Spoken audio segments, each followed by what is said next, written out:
महाराष्ट्र के छत्रपति संभाजीनगर के राजा बाजार संस्थान गणपति मंदिर परिसर के श्री बालाजी मंदिर में सुदर्शन न्यूज के प्रधान संपादक डॉक्टर श्री सुरेश चौहान जी ने महाआरती की। इस दौरान पूर्व केंद्रीय वित्त राज्य मंत्री, राज्यसभा सांसद डॉक्टर भागवत कराड़, महाराष्ट्र राज्य के कैबिनेट मंत्री अतुल सावे, सकल हिंदू समाज के वरिष्ठ पदाधिकारी और कार्यकर्ता उपस्थित रहे। सभी की उपस्थिति में डॉक्टर श्री सुरेश चौहान जी ने के शुभ हाथों से श्री बालाजी मंदिर में विशेष महाआरती संपन्न हुई।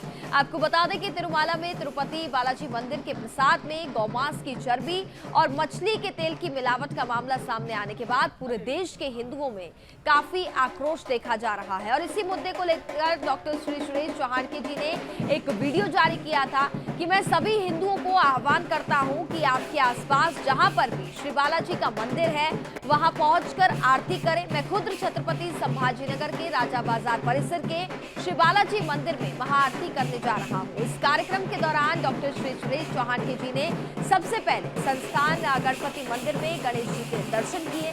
उसके बाद श्री बालाजी मंदिर में जाकर के महाआरती भी की और फिर भगवान महावीर जी के मंदिर में जाकर के दर्शन किए।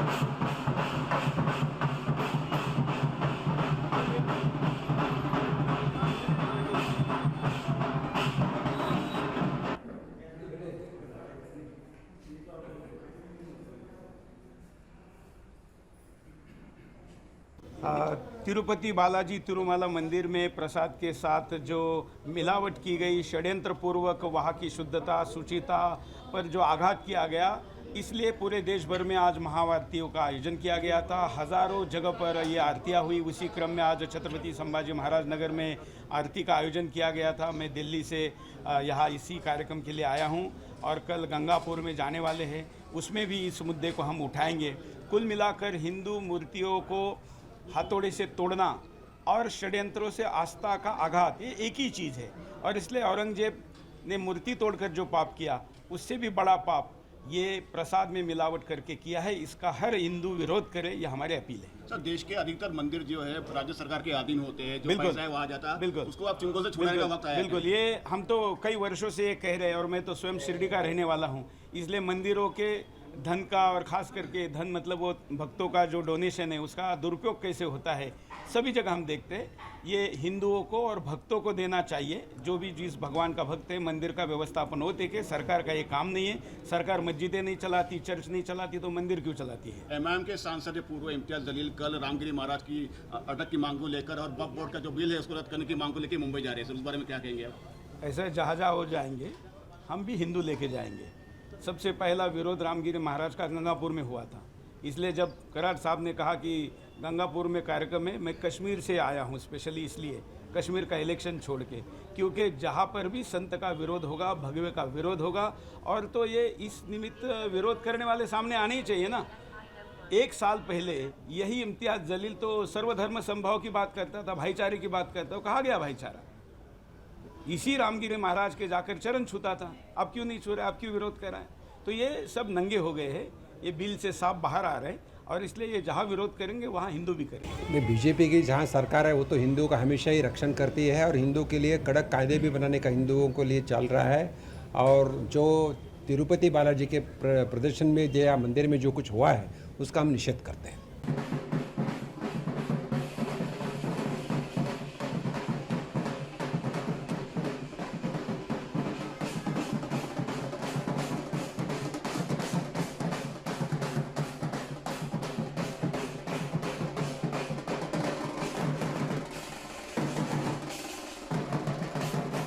तो चलिए खबरों में आगे बढ़ते हैं। आपको बता दें, प्रधानमंत्री नरेंद्र मोदी के अमेरिका दौरे का आज तीसरा और आखिरी दिन है। यूएन महासभा में समिट ऑफ फ्यूचर को वे संबोधित करने वाले हैं। आपको बता दें कि न्यूयॉर्क में कंपनियों के सीईओ से प्रधानमंत्री नरेंद्र मोदी ने बातचीत की है। फिलिस्तीनी राष्ट्रपति महमूद के साथ भी पीएम मोदी ने द्विपक्षीय वार्ता की है, उनके साथ बैठक की।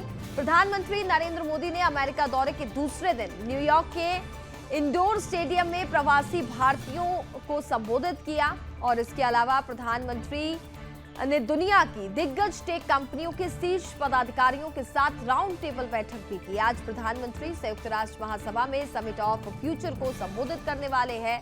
पीएम मोदी ने कुवैत के क्राउन प्रिंस शेख सबा खालिद अल हमद अल सबा से भी मुलाकात की। द्विपक्षीय बैठक में भाग लेने के बाद क्राउन प्रिंस को सकारात्मक अंदाज में बैठक स्थल से बाहर निकलते देखा गया। आपको बता दें कि इस महीने की शुरुआत में विदेश मंत्री एस जयशंकर ने कुवैत के विदेश मंत्री अब्दुल्ला अली से भी मुलाकात की थी। भारत और कुवैत के बीच पारंपरिक रूप से मैत्रीपूर्ण संबंध हैं और भारत कुवैत का स्वाभाविक व्यापारिक साझेदार रहा है और 1961 तक भारतीय रुपया कुवैत में कानूनी मुद्रा थी।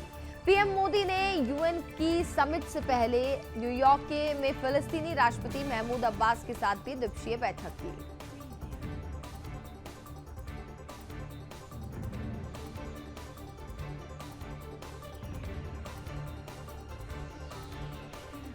खबरों में आगे बढ़ते हैं। आज जम्मू कश्मीर दौरे पर हैं राहुल गांधी। पुंछ और श्रीनगर में चुनावी रैली करने वाले हैं। आपको बता दें कि पुंछ और श्रीनगर में जनसभा को वो संबोधित करेंगे। कांग्रेस उम्मीदवार के पक्ष में वोट मांगेंगे राहुल गांधी।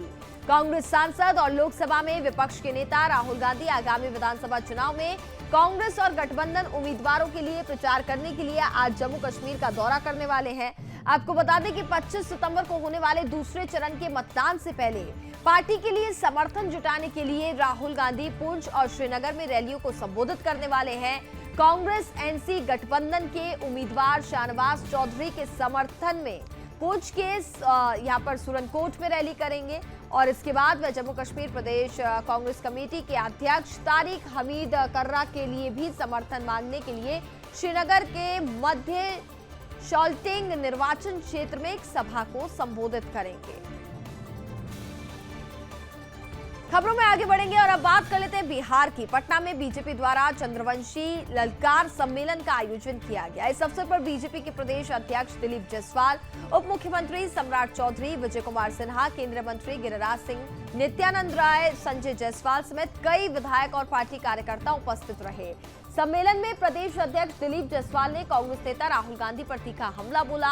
कार्यक्रम में बीजेपी नेताओं ने चंद्रवंशी समाज के योगदान को सराहा और आने वाले चुनावों में बीजेपी को मजबूत करने का आह्वान किया। सभी वर्गों के लिए काम करने का संकल्प लेने के लिए प्रेरित किया गया। सम्मेलन में मौजूद नेताओं ने पार्टी की नीतियों और विचारधाराओं को जन जन तक पहुंचाने पर भी जोर दिया।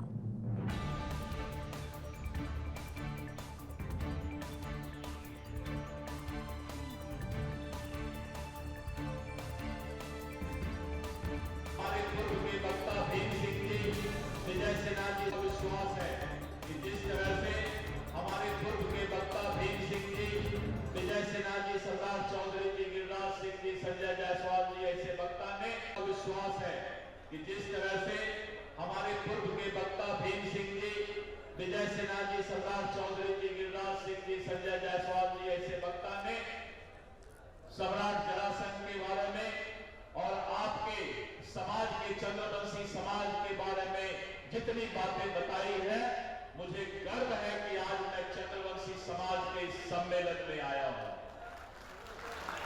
आप सचमुच आपका जो पुरानी गाथा है, जो भगवान जरासंध के वंशज होते हैं, जो बोलते हैं वो करते हैं और आज आपने बताया कि हम भारतीय जनता पार्टी से जुड़कर बिहार की राजनीति को आगे बढ़ाएंगे, इसके लिए भी मैं हृदय से स्वागत करता हूं। में आगे बढ़ेंगे। केजरीवाल के इस्तीफे के बाद दिल्ली को नई सीएम मैडम मिल गई हैं। आप नेता आतिशी के नेतृत्व में 5 मंत्रियों ने बीते दिनों शपथ ली। अगले साल जनवरी फरवरी में दिल्ली विधानसभा चुनाव होने हैं, लिहाजा दिल्ली की राजनीति बहुत दिलचस्प हो रही है। एक और जहां दिल्ली के जंतर मंतर पर आम आदमी पार्टी ने जनता की अदालत कार्यक्रम में पूर्व सीएम केजरीवाल पेश हुए, तो वहीं दूसरी ओर बीजेपी नेताओं ने कनॉट प्लेस पर अरविंद केजरीवाल के खिलाफ धरने पर बैठे और विरोध प्रदर्शन करते हुए केजरीवाल से भ्रष्टाचार का हिसाब मांगा। जनता की अदालत कार्यक्रम को संबोधित करते हुए अरविंद केजरीवाल ने कहा, 4 अप्रैल 2011 का दिन था जब भ्रष्टाचार विरोधी अन्ना आंदोलन शुरू हुआ था। हम ईमानदारी से सरकार चला रहे थे, लेकिन मोदी को लगने लगा कि इनसे जीतना है तो ईमानदारी पर चोट करो। तो वहीं दूसरी ओर धरने पर बैठी बीजेपी केजरीवाल से भ्रष्टाचार का हिसाब मांग रही थी। सवाल है कि जनता की अदालत में पेश हुए केजरीवाल को देश की अदालत पर भरोसा नहीं है। क्या इससे उन पर लगे दाग धुल जाएंगे? देखिए खास रिपोर्ट।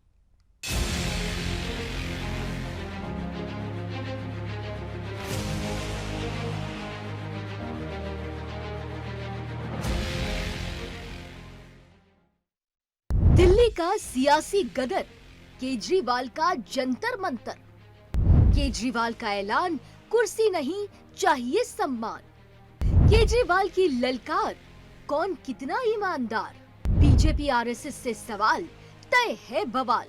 जनता की अदालत या कोई नई सियासत, कुर्सी वाली चाल। जनता की अदालत में केजरीवाल, कट्टर ईमानदार के नाम पर दिल्ली की सियासत में इतिहास लिखने वाले केजरीवाल भले ही जेल से बाहर आ गए हों, लेकिन शराब नीति घोटाले में लगे दाग से केजरीवाल की छवि दागदार हो गई है। अब ये दाग कब मिटेगा इसका तो पता नहीं, लेकिन लगता है दिल्ली की कुर्सी ने केजरीवाल की बरसों पुरानी यादें एक बार फिर से ताज़ा कर दी है। जरा आप भी सुनिए सीएम को, माफ कीजिए दिल्ली के एक्स सीएम को। दोस्तों,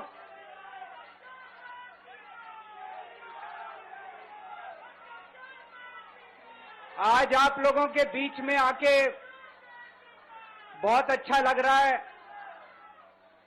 और आज यहाँ जंतर मंतर पे पुराने दिन याद आ गए। मेरे को आज भी याद है, तारीख भी याद है,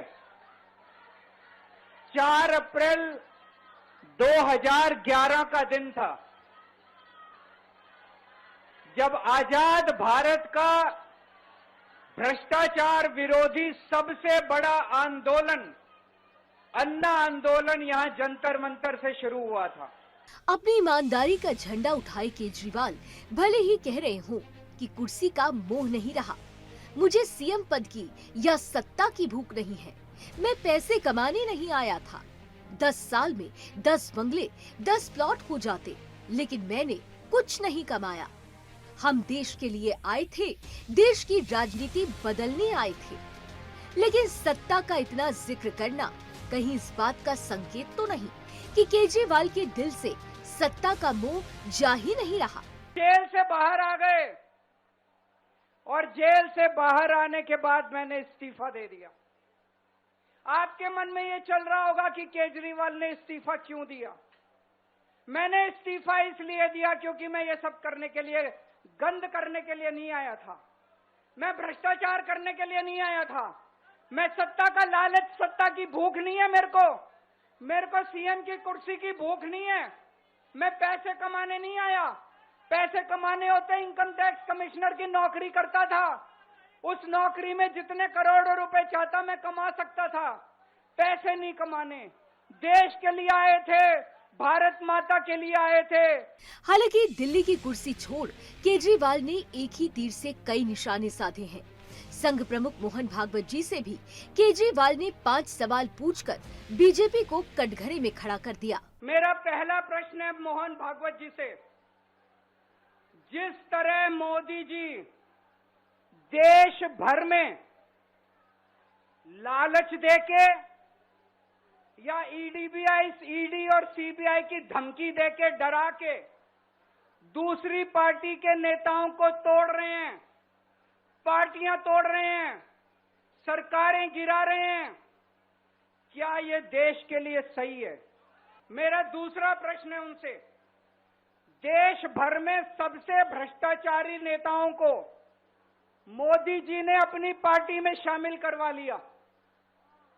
जिन नेताओं को कुछ दिन पहले मोदी जी ने खुद सबसे भ्रष्टाचारी बोला, जिन नेताओं को अमित शाह जी ने खुद भ्रष्टाचारी बोला, कुछ दिन के बाद उनको बीजेपी में शामिल करा लिया। मेरा तीसरा प्रश्न है मोहन भागवत जी से, बीजेपी आरएसएस की कोख से पैदा हुई है कि नहीं है? कहा जाता है ये देखना आरएसएस की जिम्मेदारी है कि बीजेपी पथभ्रष्ट ना हो। मेरा चौथा प्रश्न है मोहन भागवत जी से, जब नड्डा जी ने ये कहा तो आपके दिल पे क्या गुजरी, आप जरा बताइए इस देश को। क्या आपको दुख नहीं हुआ? मैं आरएसएस के हर कार्यकर्ता से पूछना चाहता हूं, जब नड्डा जी ने कहा कि हमें आरएसएस की जरूरत नहीं है, क्या आरएसएस के हर कार्यकर्ता को दुख नहीं हुआ? मेरा पांचवा प्रश्न मोहन भागवत जी से मैं कहना चाहता हूं, आप ही लोगों ने मिलकर कानून बनाया था कि 75 साल के होने पे कोई भी व्यक्ति रिटायर होगा। इस कानून के तहत आडवाणी जी को रिटायर कर दिया, मुरली मनोहर जी जैसे बड़े बड़े नेताओं को रिटायर कर दिया, बीसी खंडूरी जी को रिटायर कर दिया, कलराज मिश्र को रिटायर कर दिया, शांता कुमार को और पता नहीं कितने लोगों को रिटायर कर दिया। अब अमित शाह जी कह रहे हैं कि ये नियम मोदी जी पे लागू नहीं होगा।